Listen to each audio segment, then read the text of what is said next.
Did you ever wonder why Finland always ranks first in all those happiness reports? It makes me curious why all the Nordic countries score so high in these rankings. Is it just a coincidence, or is it because of their quality of life, safety, or social trust? Those countries are cold, dark, and harsh. How can people there be so happy when happiness is usually associated with sunny tropical places? For many, happiness should be there where the sun shines all year round, nature is beautiful, and life feels free of worry and stress. Maybe some quiet tropical island. But even when people move to such places, they often don't end up any happier than before. In fact, they tend to become lonely and bored quite quickly. I've spent over 15 years on the road searching for happiness and a place to settle down. I've lived in a few countries permanently, and in many others I stayed for months or even years. My aim was to talk with locals, learning about their customs, and explore different aspects of life and religions. This video isn't another change yourself or happiness comes from within type, and it's not clickbait either. It would just feel like a waste to take this knowledge to the grave. So, I'll share what I've learned during my journeys, and at the end, I'll give you a simple piece of advice on what you can do if you feel unhappy. As you know, we are social beings.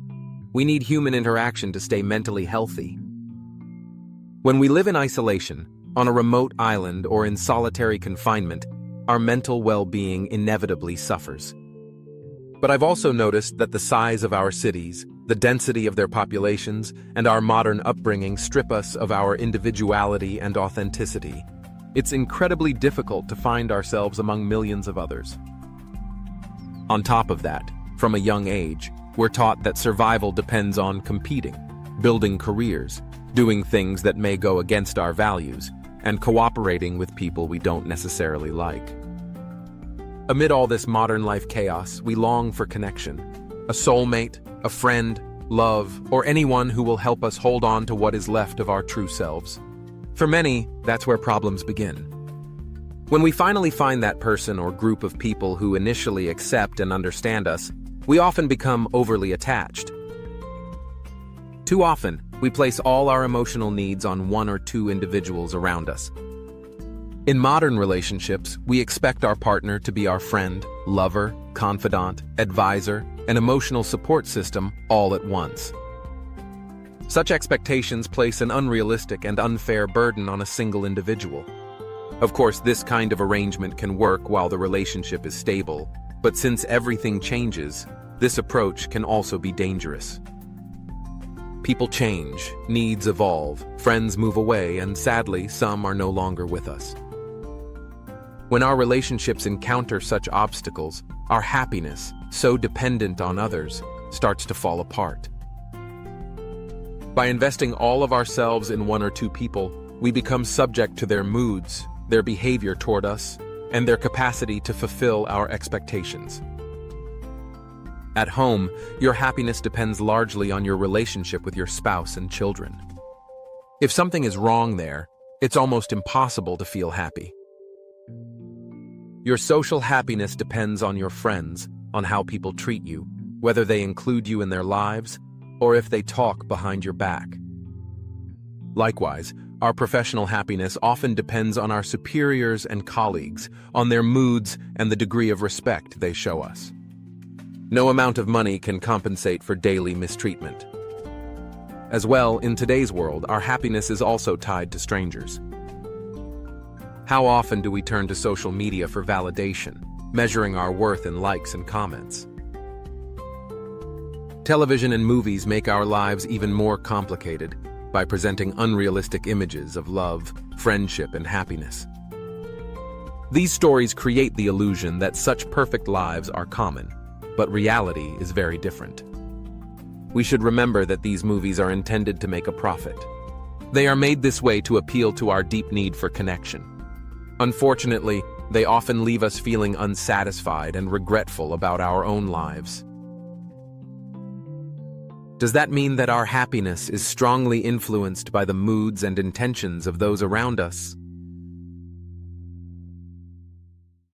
Some may disagree, saying that happiness depends more on health, financial stability, safety, or peace of mind.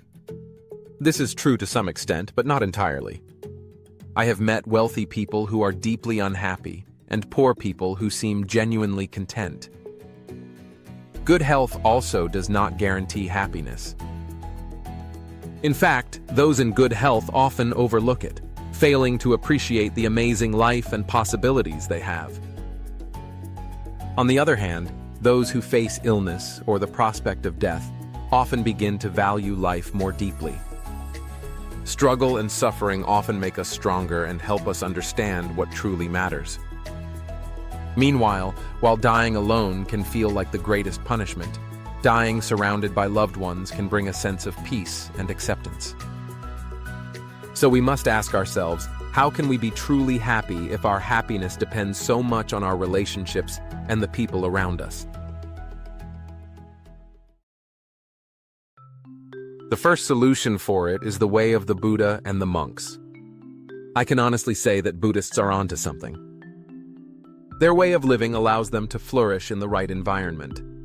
However, their ultimate goal is enlightenment, not happiness, and as a result, happiness seldom occupies their thoughts.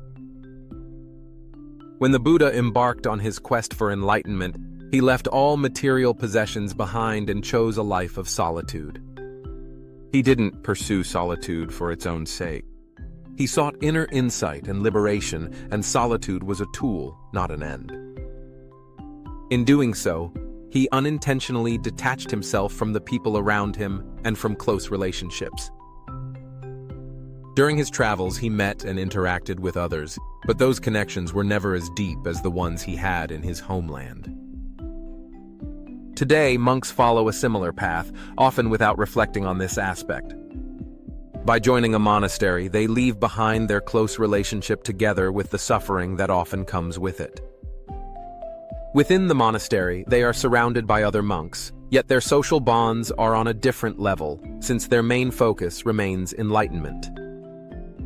In such a community, they can speak with all, laugh with many, and learn from a few. When one monk disappoints another, there are always others to fill the gap. Relying on a wider circle softens attachment, making disagreements and losses far less devastating.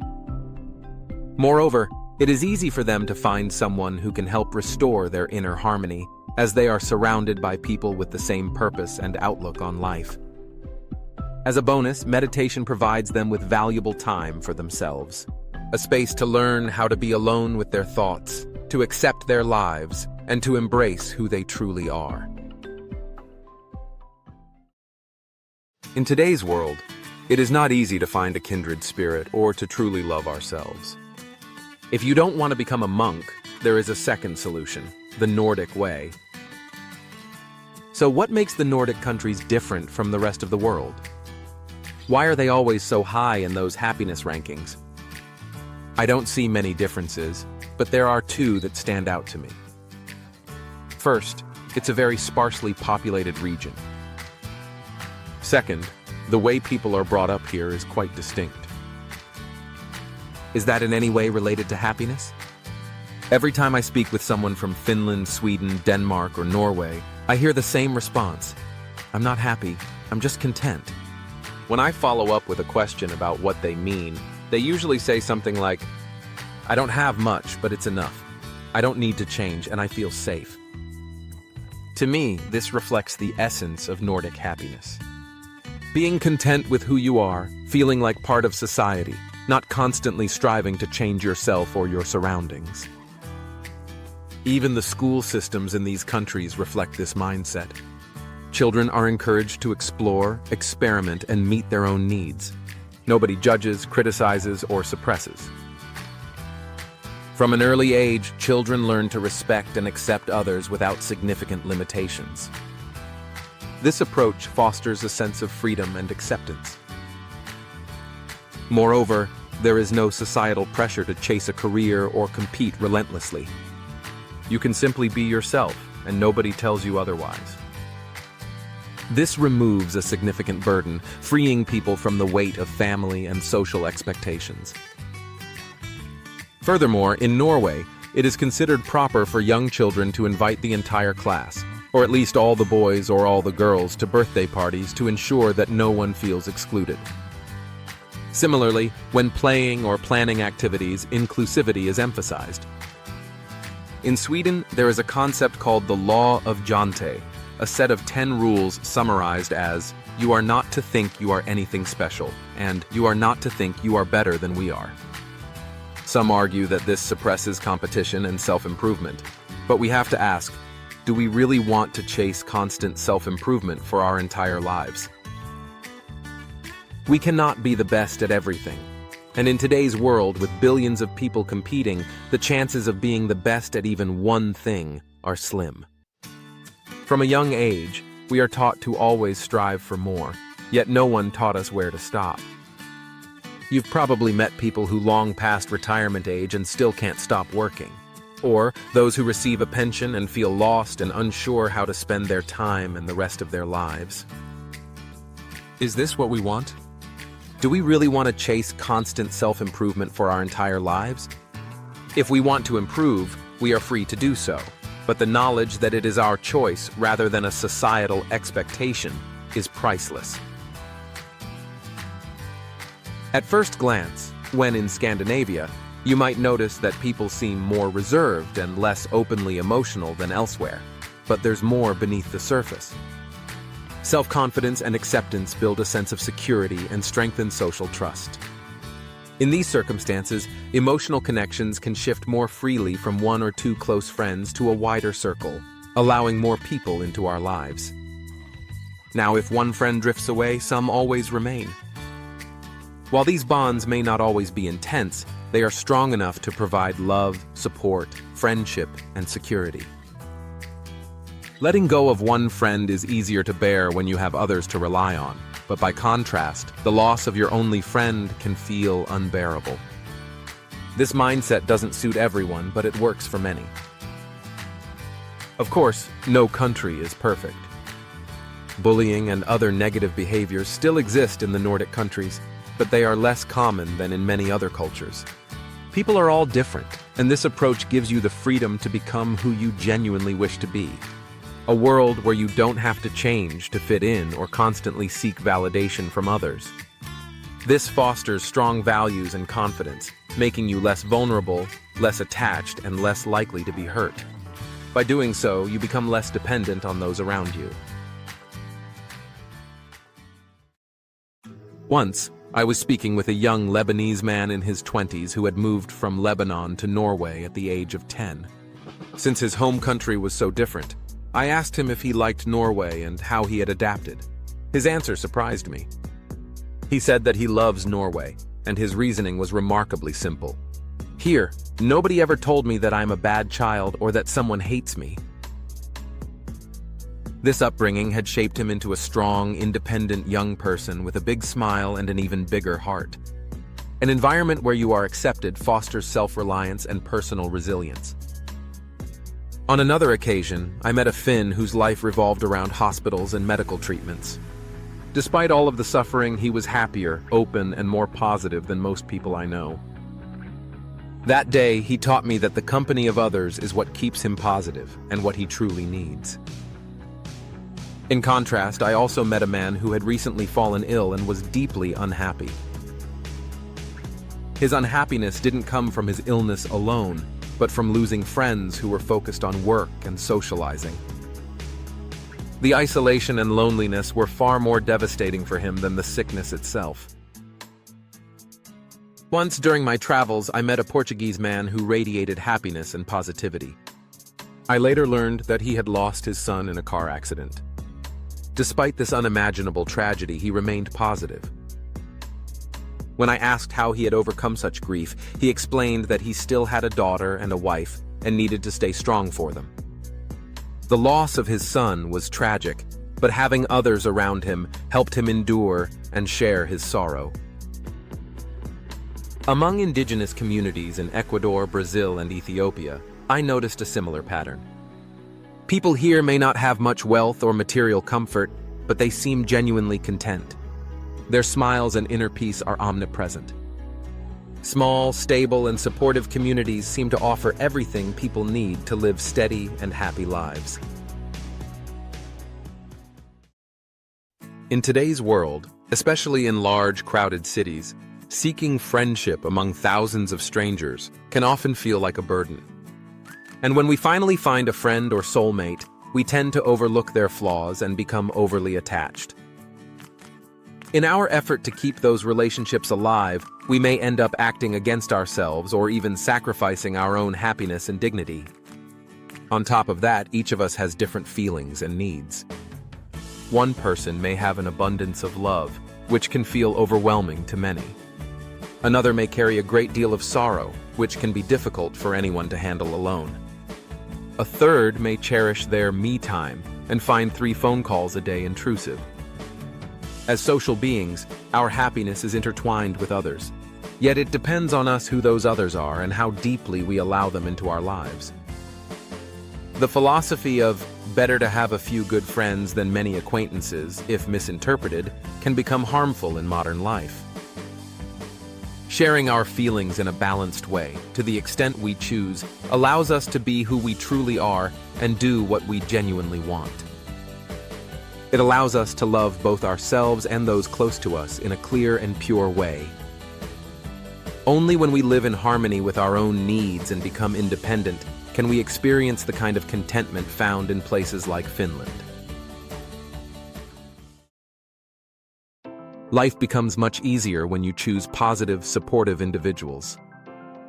My main advice is to choose carefully the people we surround ourselves with, and to be mindful of how deeply we let them into our lives. Every job, every illness, every problem feels more manageable and less intimidating with the right people by your side.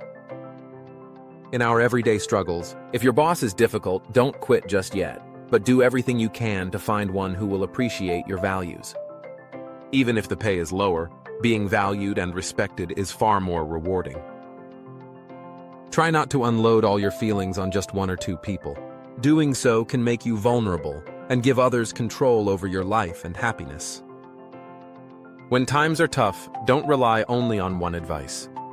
Often, hearing multiple perspectives helps you see things differently and find better solutions. If you feel lonely, get out of the house.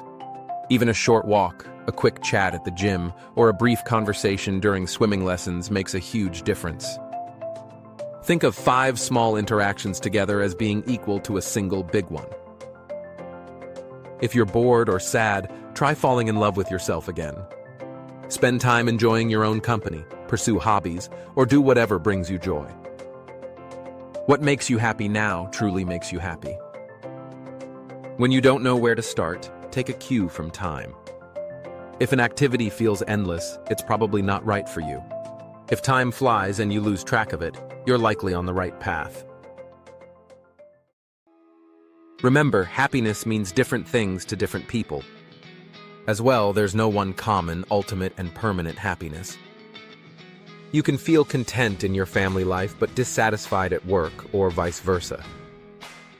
Happiness is ever-changing. It evolves as we grow. Don't chase it like a carrot on a stick.